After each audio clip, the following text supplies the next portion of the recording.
might have him leaving the hostel in 92nd. Look out! Hey!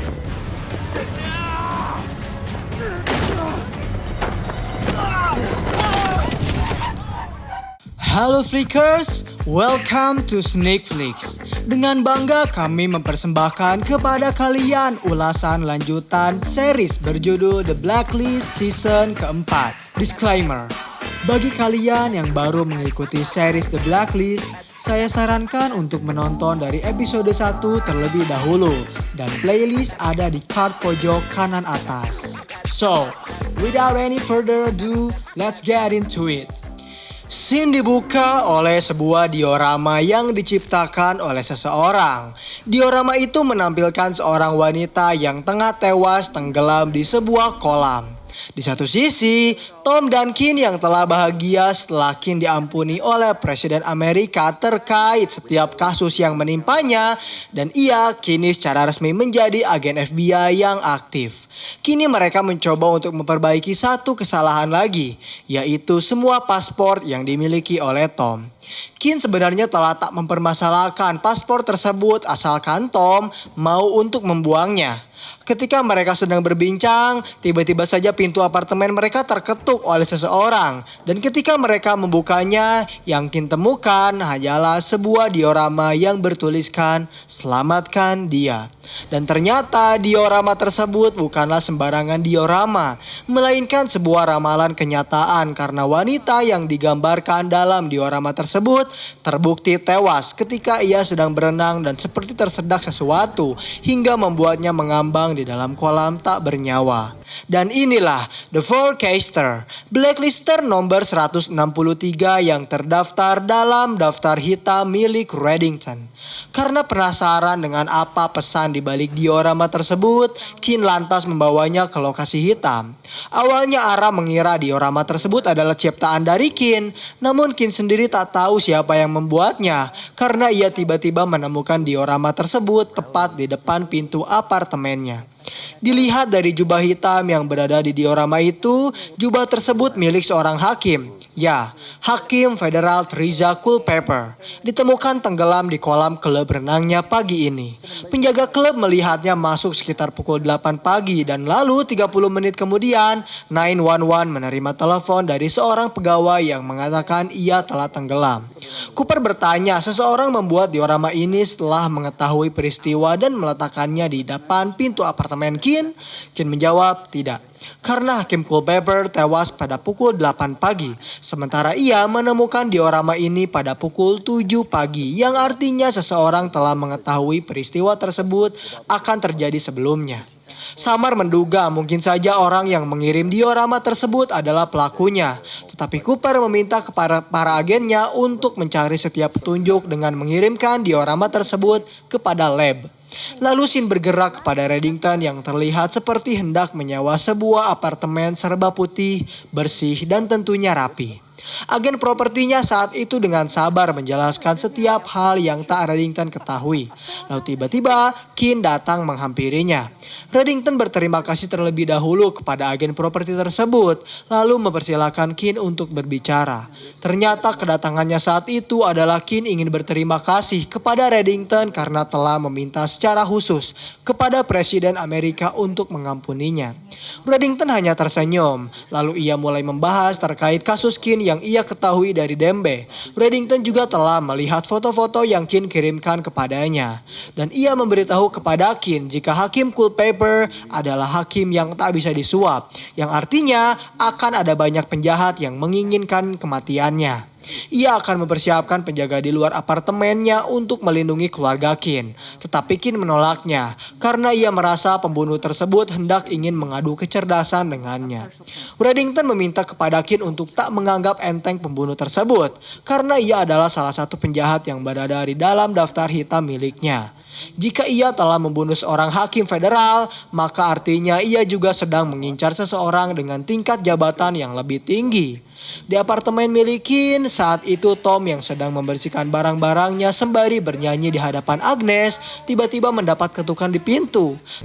Di lokasi hitam, Samar telah menelusuri berkas perkara sang hakim 6 bulan ke belakang dan 6 bulan mendatang. Total terdapat 53 kasus. Ressler memperkirakan jika pembunuhan tersebut berasal dari balas dendam atas sebuah keputusan dan korban selanjutnya mungkin saja bisa seorang saksi maupun pengacara. Menurut diorama berikutnya yang diberikan kepada Tom, Aram menemukan petunjuk. Ia memperkirakan jika kejadian tersebut akan terjadi di sebuah gedung kantor pos lama. Masih di tempat yang sama, Reddington saat itu dihampiri oleh seorang pria bernama Geoffroy yang bertanya apa maksud Reddington mendatangkannya ke sini. Ternyata Reddington meminta Geoffroy untuk menjelaskan tentang kobalt. Awalnya Geoffroy menjelaskan setiap baterai ponsel mengandung 3 gram kobalt. Tetapi Reddington ingin ia menjelaskan tentang pertambangan kobalt yang dipimpin oleh seorang pria bernama Iniko.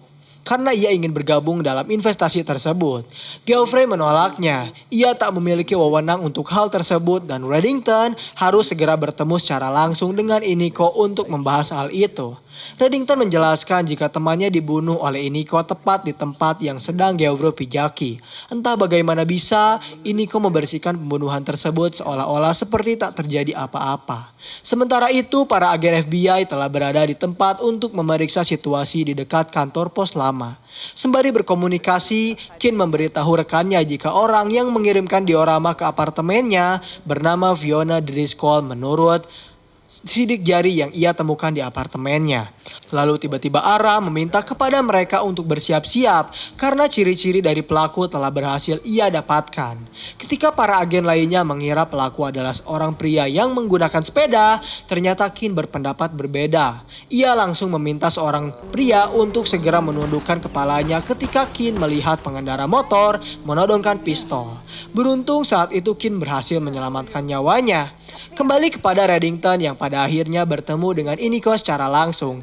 Ia bertanya berapa harga untuk mengabaikan perbudakan, tentara anak-anak, dan juga pengantin anak.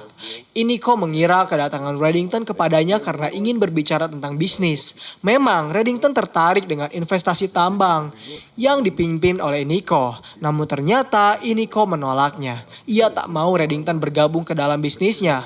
Lalu Reddington mulai menceritakan tentang pengkhianatan yang Iniko lakukan kepada salah satu temannya.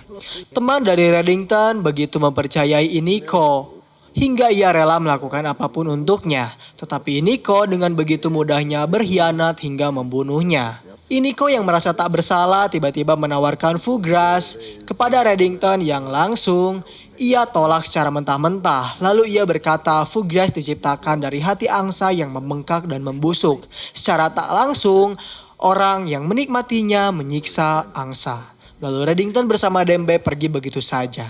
Di lokasi hitam, setelah berhasil menyelamatkan pria tersebut, Kin langsung menangkap Driscoll untuk mereka interogasi. Kin bertanya apa maksud Driscoll meracuni hakim dan kini hendak membunuh seorang pria bernama Milch.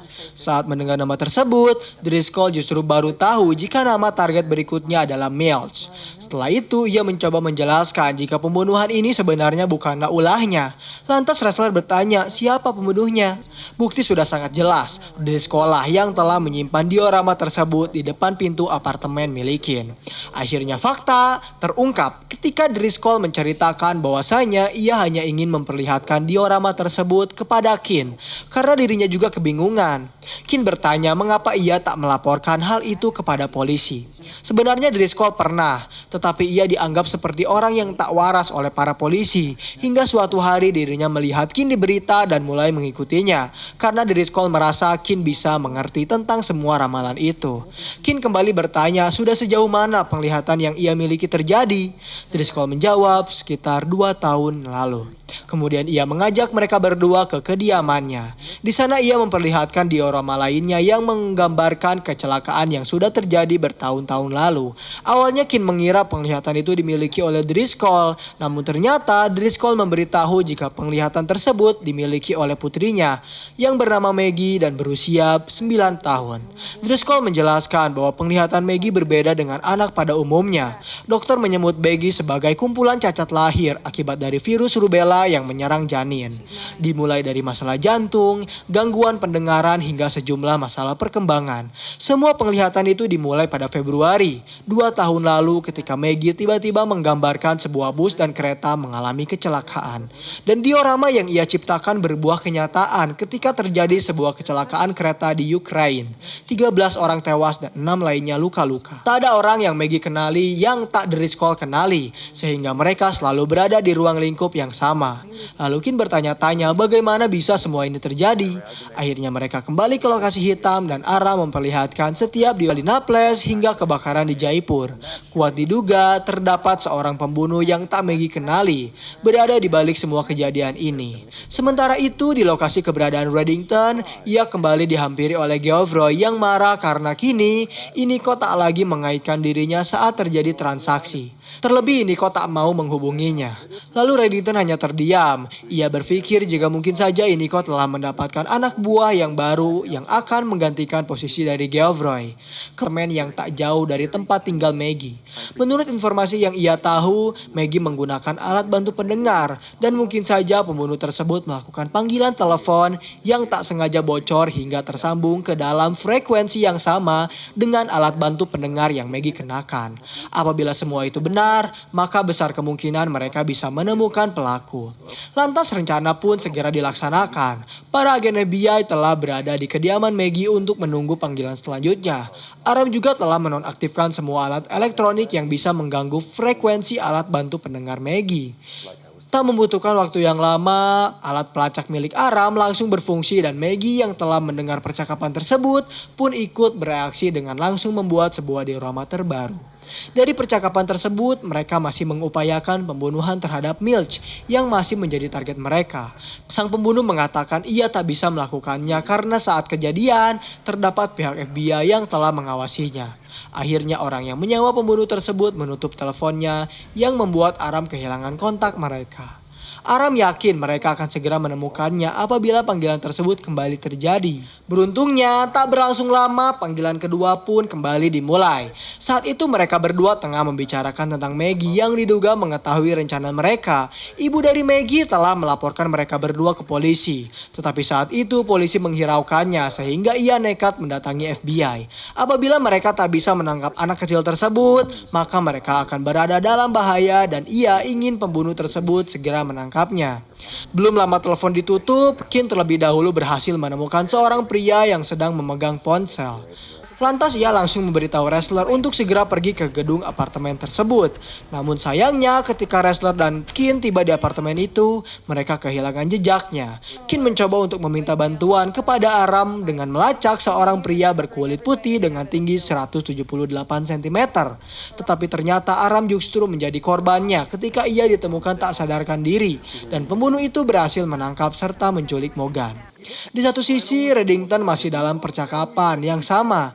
Geoffroy menjelaskan bahwa kesepakatan di antara mereka berdua terkait pertambangan kobalt telah dibatalkan. Ia tak mau lagi berurusan dengan Reddington setelah apa yang ia lakukan terhadapnya, yang membuat Iniko kecewa kepadanya. Tetapi Reddington hanya terdiam. Ia menjawab setiap celotehan Geoffrey dengan perkataan yang tak sesuai dengannya. Sementara itu, setelah Aram berhasil tersadarkan diri, ia mendapat laporan dari kepolisian setempat jika pembunuh itu berhasil menembak mati 2 petugas. Terdapat 1 orang petugas yang senjata serta pakaiannya diculik. Kemungkinan besar penculik Maggie menyamar menjadi seorang petugas. Memang benar, saat itu ia sedang menyamar menjadi seorang petugas kepolisian untuk membawa Maggie kabur. Namun Aram yang cerdas meminta kepada Kin untuk menggunakan frekuensi 154.400 dan memintanya untuk menaikkan ke tingkat yang lebih tinggi. Sehingga ia tak bisa membantu banyak hal selain meninggalkannya. Setelah Maggie ditinggalkan sendirian, Kin dengan cepat langsung menyelamatkan dan mengamankannya. Kembali kepada Reddington yang ternyata didatangi secara langsung oleh Iniko. Di luar apartemennya, Geoffroy saat itu diberi sebuah senjata oleh Dembe yang apabila ia ingin membalaskan dendam kepada Iniko. Awa hujan, awa angin, dar. Dia telah menjebaknya. Padahal rencana tersebut dibuat oleh mereka berdua. Kemudian Iniko menembak Geoffroy hingga tewas. Setelah Geoffroy tewas, Iniko menelpon tukang pembersihnya yang mengingatkan Reddington kepada salah satu temannya yang sangat setia kepada Nico. Tepat di apartemen ini, ia dibunuh olehnya. Iniko menyadari dan memahami apa yang Reddington katakan. Ia juga masih mengingat teman dari Reddington yang bernama Cyrus Choi. Maka dari itu, kini tugas dari pembersih Iniko akan semakin banyak karena akan ada banyak darah yang berceceran. Sementara itu, Kin yang telah berhasil menyelamatkan Maggie mendapat informasi dari Samar dan Cooper terkait orang yang menculiknya. Ia merupakan seorang pria bernama Benjamin Allen Carnquist, berusia 35 tahun dan berkuliah di Berkeley. Ia dikeluarkan di tahun pertama setelah divonis pemerkosaan. Lalu Aram tiba-tiba berhasil mengulik sesuatu yang tak bisa mereka lihat dari diorama Maggie. Ia menemukan sebuah pola, dimulai dari kebakaran pabrik di Jaipur yang mengandalkan saham perusahaan Jandozi Imports, pria dan istrinya yang menghilang di lepas pantai Naples dari kapal layar mereka adalah CEO dari perusahaan teknologi Silicon Valley. Perusahaan tersebut merugi seperempat nilai usahanya setelah ia menghilang, dan Hakim Culpepper memutuskan untuk melawan OJN Global dalam kasus pelanggaran hak paten. Serta Marlon Milch adalah CEO dari perusahaan Fortuna 500. Setiap bencana yang berada di diorama Maggie melibatkan seseorang yang sangat berharga untuk perusahaan tempat mereka bekerja, dan juga kematian mereka secara dramatis mempengaruhi harga saham dan semua perusahaan yang tak bersangkutan. Cooper berpendapat jika mungkin saja Carnquist sengaja menjual saham tersebut, tetapi Kin ragu karena ia putus kuliah dan memiliki catatan kejahatan. Karena masih simpang siur, wrestler mencoba meminta Samar untuk melacak orang yang berbicara dengannya, dan orang tersebut mengarah kepada Chris Farnsworth, CEO dari Jasek Finansial yang bersaksi atas tindak pidana Carnquist. Yang membuat pihak FBI curiga adalah perusahaan Farnsworth selalu meraih laba setiap orang yang disebut Aram dibunuh. Namun Kin meminta kepada rekan-rekannya untuk tetap tenang karena ia tahu siapa orang yang bisa membantu mereka. Saat itu Cooper langsung meminta kepada tim SWAT agar segera menggerebek perusahaan Jasek berada, sementara CEO-nya sendiri telah meminta kepada pembunuh itu untuk segera menghapus jejaknya. Lalu Shin bergerak kepada Reddington yang bertanya siapa pembersih dari Iniko. Ia menjawab Sakia dan Fudo. Iniko bertanya untuk apa Reddington bertanya hal itu. Reddington menjawab karena ia ingin mempekerjakannya. Lalu ia menembak Iniko hingga tewas dan tak lama kemudian mereka berdua datang. Reddington secara terang-terangan menawarkan kepada mereka suatu pekerjaan yang upahnya akan ia lipat gandakan. Sakia dan Fudo sebenarnya setuju saja dengan hal itu, tetapi mereka berdua hanya bekerja pada waktu malam karena mereka juga bekerja sebagai tim forensik di Polda Metro Jaya. Di satu sisi, ternyata orang yang Kin sebut bisa membantu mereka adalah Maggie itu sendiri. Dengan frekuensi alat bantu pendengar yang digunakannya, Maggie tahu jika Farnsworth mencoba untuk menyerang perusahaannya sendiri. Lantas wrestler serta yang lainnya dengan segera pergi ke perusahaan Jasek Finansial.